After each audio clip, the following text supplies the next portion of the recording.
नमस्कार आशाताईंनो, सर्व आशाताईचे माझ्या यूट्यूब चॅनल कल्पना ब्लॉगमध्ये अगदी मनापासून स्वागत आहे. तर आजच्या व्हिडिओमध्ये आपण एप्रिल महिन्यातील अतिशय महत्त्वाच्या मुद्द्यांवरची माहिती बघणार आहोत.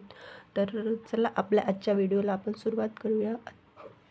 तुम्ही जर माझ्या चॅनलवर नवीन असाल तर चॅनलला सबस्क्राईब करा, व्हिडिओ लाईक करा आणि कमेंट्स करायला विसरू नका. तर आपल्या आजच्या व्हिडिओला आपण सुरुवात करूया. तर सर्वात आधी बघूया, प्रसूतीनंतर होणारा जंतू संसर्गाची लक्षणे खालीलप्रमाणे आहेत. दुर्गंधी येणे, ताप येणे, पोट दुखणे आणि वरील सर्व हे कारणं आहेत जंतू संसर्गाच्या लक्षणाचे. त्यानंतर आहे स्तनात गाठ किंवा स्तनात पिळा असल्याचे कारण.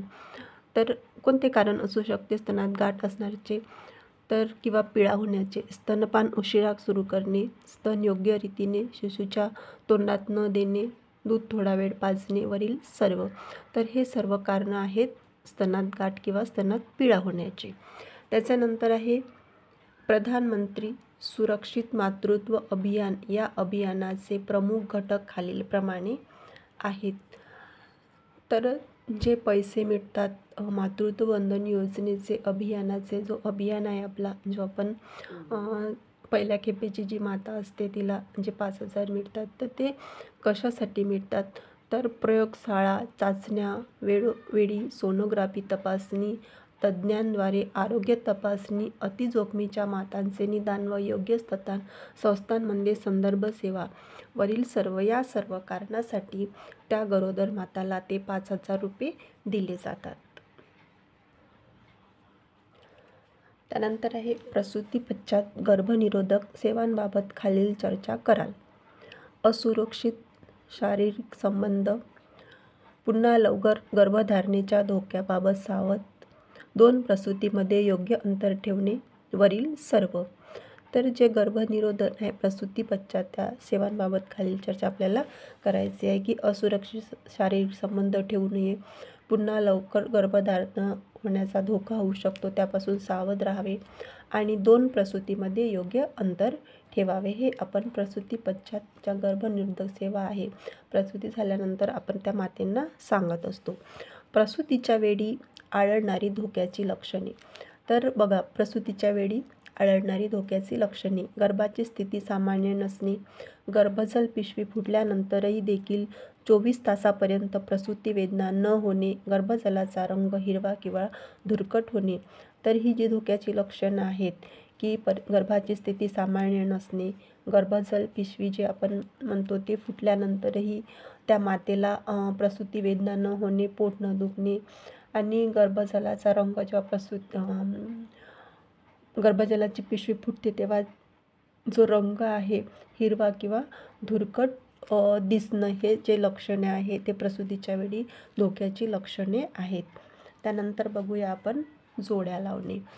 तर यामध्ये तीव्र रक्तक्षय, रातांधळेपणा, ताप येणे, आकडी येणे, चेहऱ्यावर सूज येणे, हे सर्व ज्या बाबी आहे पूर्ण सगळ्या गरोदर मातेशी आणि प्रसूती पश्चात आणि प्रसूतीपूर्व जे आहे त्या बाबीवरच आहे.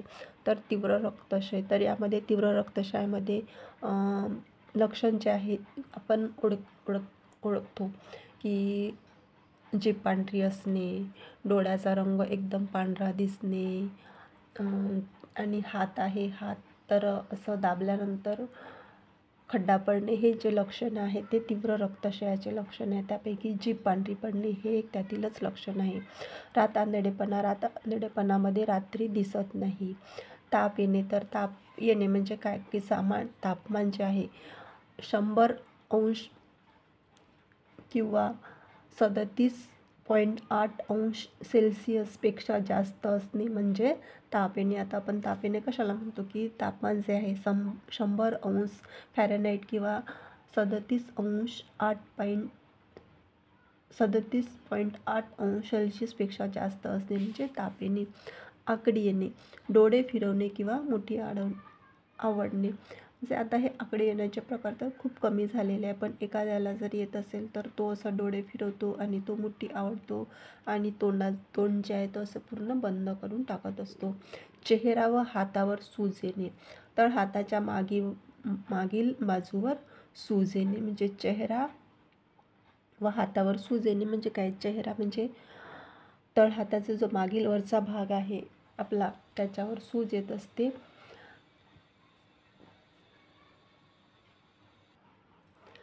आता बघू आपण चूक बरोबर. बाळाला उचलण्यापूर्वी आणि स्तनपान करण्यापूर्वी हात स्वच्छ धुणे. बरोबर आहे, कारण आपण नेहमी सांगत असतो आणि हे करायलाच पाहिजे की बाळाला उचलण्यापूर्वी आणि स्तनपान करण्यापूर्वी मातेने हात स्वच्छ धुवायचे आहे. प्रसूतीच्या 4 अवस्था असतात, हे सुद्धा बरोबर आहे. जर प्रसूती घरी झाली असेल व काही धोक्याची लक्षणे निर्माण झाली असती तर लगेच जवळच्या आरोग्य केंद्रात पाठवावे. बरोबर. जर स्तन लाल व टणक झाले असेल तर वारंवार मातेने बाळाला दूध पाजू नये. हे चूक आहे, कारण असं जर झालं असेल तर मातेने बाळाला दूध पाजायचे आहे. प्रसूतीनंतर काही स्त्रियांच्या मनस्थितीमध्ये बदल होताना आढळतो. हे सुद्धा बरोबर आहे की समजा तिला मुलगी झाली असेल तर तिच्या मनावर जे घरचे लोक असतात, सासरचे लोक असतात, त्यांचं दडपण असतं आणि त्यावेळेस मग तिच्या मनस्थितीमध्ये बदल होतो. याच्यानंतर आपण बघू, एका वाक्यात उत्तरे द्या. जननी सुरक्षा योजनेअंतर्गत लाभार्थी संस्थात्मक प्रसूतीकरिता प्रवृत्त करणे आणि आरोग्य संस्थेत दाखल करणे याकरिता ग्रामीण आशांना व नागरी आशांना प्रति लाभार्थी किती मोबदला अदा करण्यात येतो. तर या दोन्ही आशांना प्रति लाभार्थी 300 रुपये प्रमाणे मोबदला अदा करण्यात येतो. ग्रामीण आशा आणि शहरी आशा या दोघींनाही सारखाच 300 रुपये मोबदला अदा करण्यात येतो. प्रसूती पश्चात घ्यावयाची काळजी म्हणजे काय, तर प्रसूती पश्चात म्हणजे वार पडल्यावर 6 आठवड्यापर्यंत घ्यावयाची काळजी म्हणजेच प्रसूती पश्चात घ्यावयाची काळजी आहे. शिशूच्या जन्मानंतर मातेला व शिशूला किती भेटी देणे आवश्यक आहे. शिशूच्या जन्मानंतर मातेला 3ऱ्या दिवशी, 7व्या दिवशी, 14व्या दिवशी, 3ऱ्या दिवशी, 7व्या दिवशी आणि 42व्या दिवशी मातेला भेटी आहेत. आणि शिशूचा जन्म जर संस्थेत झाला असेल तर प्रसूतीनंतर शिशूला 3ऱ्या दिवशी, 7व्या दिवशी, 14व्या दिवशी, 21व्या दिवशी, 48व्या दिवशी आणि 42व्या दिवशी भेट द्यायची आहे.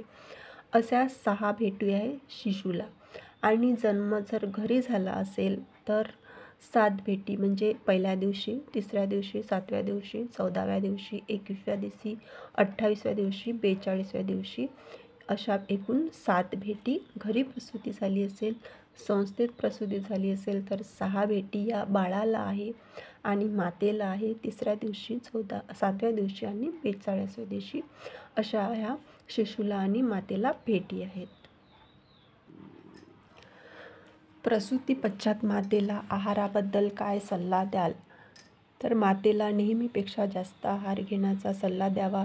तसेच आहारात जास्त प्रमाणात प्रथिने असलेल्या पालेभाज्या, विविध डाळी, शेंगा, दूध व अन्य द्रव्यपदार्थ, पातळ पदार्थ भरपूर प्रमाणात घ्यावेत. आपण मातेला म्हणजे आपल्या जेव्हा पण सभा असतात, माता सभा, विहेचंडी सभा, तेव्हा आपण मातेंना आणि घरी जेव्हा आपण भेटीला जात असतो तेव्हा आपण मातांना हे सांगत असतो की त्यांनी दिवसातून 4 वेळा आहार घेतला पाहिजे.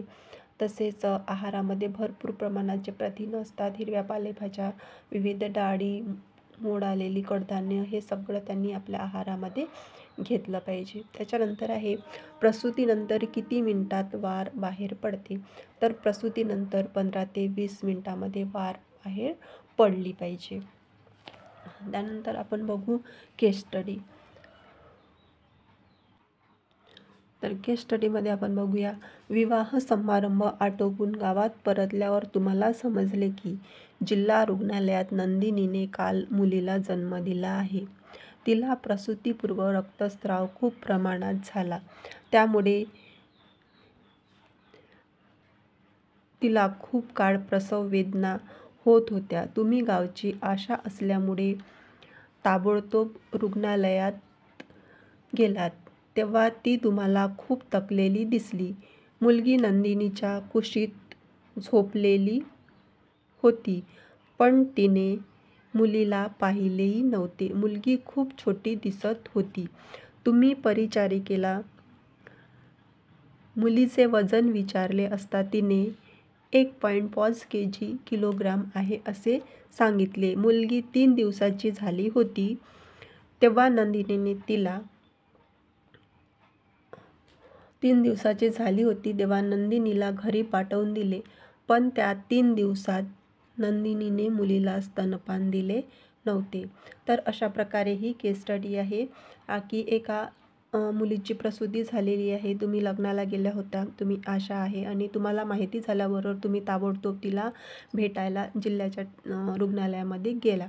तर तिथे गेल्यानंतर तुम्हाला असं दिसलं की ती जी मुलगी आहे ती खूप थकलेली होती आणि जे बाळ आहे, छोटं बाळ, ते बाळ तिच्या कुशीमध्ये झोपलेलं होतं आणि पण तिने त्या मुलीकडे बघितलंही नव्हतं, कारण ती खूप थकलेली होती आणि मुलगी खूप छोटी दिसत होती. त्यामुळे तुम्ही तिथल्या ज्या आरोग्यसेविका आहेत त्यांना तुम्ही वजन विचारले, तर त्यांनी सांगितलं की मुलीचे वजन 1.5 किलोग्रामच आहे. मुलगी 3 दिवसाची झाली होती तेव्हा नंदिनीला तिथून सुट्टी मिळाली आणि त्या 3 दिवसामध्ये नंदिनीने मुलीला स्तनपान दिले नव्हते. तर आता याच्यावर आपण प्रश्न बघूया. तर नंदिनीची स्थिती समजल्यावर तुम्ही तिच्या कोणत्या समस्यांची यादी कराल? तर तिला खूप वेळपर्यंत प्रसव वेदना झाल्या, जास्त रक्तस्राव झाला, कारण ती खूप थकलेली दिसत होती. तिला रक्तस्राव झाला प्रसूतीपूर्व, आपण केस स्टडीमध्ये बघितलं आहे. तर आणि ती बाळाचे वजन जे आहे ते 1.5 किलोचं आहे, म्हणजे 150 ग्रॅम. ती लाल धोक्याच्या याच्यामध्ये आहे, पातळीमध्ये, आणि तिला लगेच स्तनपानसुद्धा सुरू केले नाही आणि 3 दिवस तिला स्तनपान पण दिले नाही आणि ती पण मुलगी पण अशक्त होती आणि त्या मातेला पण रक्तक्षय झालेला आहे. तर या आपल्या ज्या समस्या आहेत त्यांची आपण ही अशा प्रकारे यादी करणार. त्याच्यानंतर आहे नंदिनीची तुमच्या भेटीदरम्यान स्तनपानाच्या बाबतीत तुम्ही तिला कोणता सल्ला द्याल?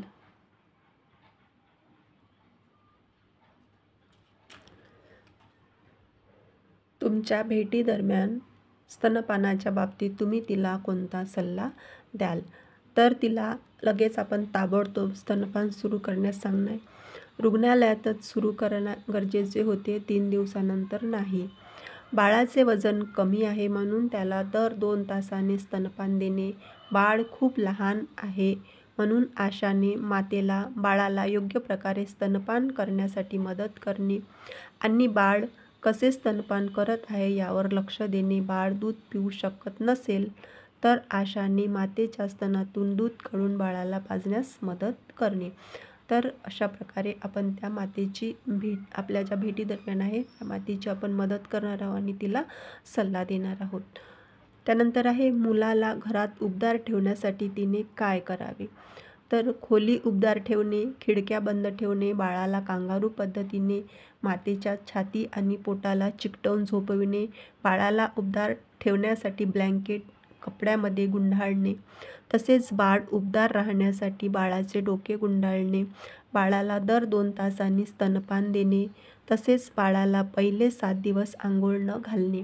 या साऱ्या गोष्टी आपण त्या मातेला सांगणार आहोत की बाळाला उबदार राहण्यासाठी की तिने तिची जी खोली आहे ती उबदार ठेवायची, दारं खिडक्या बंद ठेवायच्या, बाळाला कांगारू पद्धतीने मातेच्या छातीजवळ किंवा पोटाला चिकटवून झोपवणे, त्यामुळे बाळ उबदार राहील, आणि बाळाला उबदार ठेवण्यासाठी ब्लँकेट कपड्यामध्ये गुंडाळणे ऋतुमानानुसार, तसेच बाळ उबदार राहण्यासाठी बाळाचे डोके आहे ते गुंडाळून ठेवणे, बाळाच्या डोक्यामध्ये टोपी घालणे आणि बाळाला दर 2 तासांनी स्तनपान देणे आणि तसेच बाळाला पहिले 7 दिवस अजिबात अंघोळ घालायची नाही आहे, कारण बाळाचे वजन खूप कमी आहे. अशा प्रकारे या केस स्टडीमध्ये जे प्रश्न आपल्याला विचारले आहे त्यानुसार आपण आपली एक आशा म्हणून आपण तिला सल्ला देणार आहोत आणि तिला आपण मदत करणार आहोत.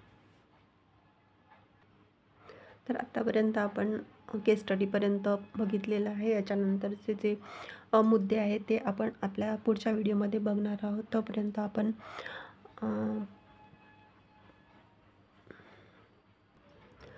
तर मैत्रिणींनो, आजचा व्हिडिओ आपण इथेच समाप्त करूया. परत भेटू आपण आपल्या आता पुढच्या मुद्द्यासोबत पुढच्या व्हिडिओसोबत. तोपर्यंत सर्व माझ्या मैत्रिणींना नमस्कार.